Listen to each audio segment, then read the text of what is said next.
I kind of grew up in the movie Hoosiers. When I was a freshman in high school, Larry Bird was just down the road playing for Springs Valley High School in southern Indiana. Bob Knight was just up the road coaching for Indiana University and winning national championships. And the whole state was crazy about basketball. And that was true, as in the movie Hoosiers, especially for small town Indiana.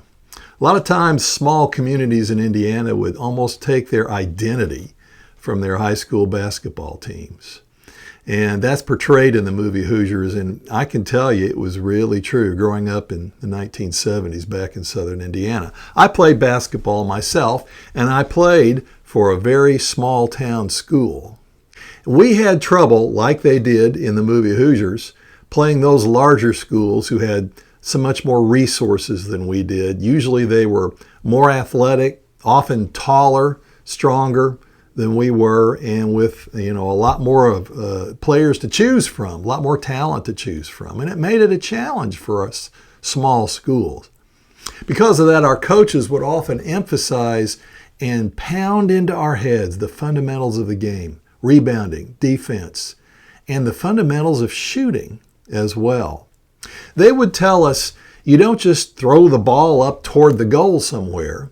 You pick a small spot on the goal and aim the ball toward that. And that minimizes your risk, because if you miss by a little bit and you're shooting toward that small spot, you still have a large room for error and the ball can still go in. I learned to aim my shots at the center of the hoop.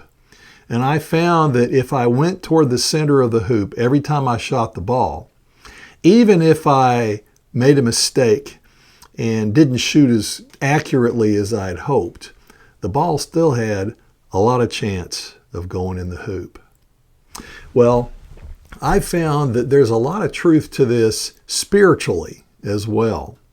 It's interesting that Jesus says in Mark chapter 12 that the very most important thing about religion is loving God and loving your neighbor.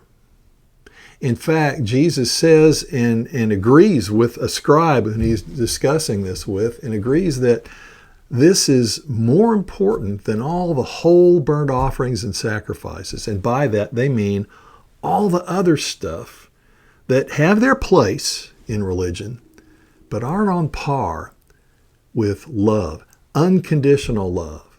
And in that discussion, we're speaking of the unconditional love that God gave Israel, freeing them from slavery in Egypt. But that love was supposed to be a model. Israel was supposed to model that love for all people. Jesus is taking that up and saying that love is the center of faith. And it's interesting that the Apostle Paul in 1 Corinthians 13 says the same thing. He says, if I do all sorts of great religious acts and have all sorts of religious knowledge and understanding and have all the right beliefs, but don't have love, it doesn't amount to anything. And that really makes you pause, because it helps you to realize all the stuff that we in churches have argued about for centuries really may not really be at the center of faith at all. The fact is, and what Jesus and Paul are saying in both of these passages, when it comes to religion, love is the center of the hoop. If we shoot toward love, loving God, loving ourselves, and loving other people the way that Jesus loved us, the way that God loved Israel, we can have wrong beliefs. We can even have wrong actions. We can make a whole lot of mistakes, and the ball will still go in the hoop. And that gives us a lot of confidence in our spiritual walk.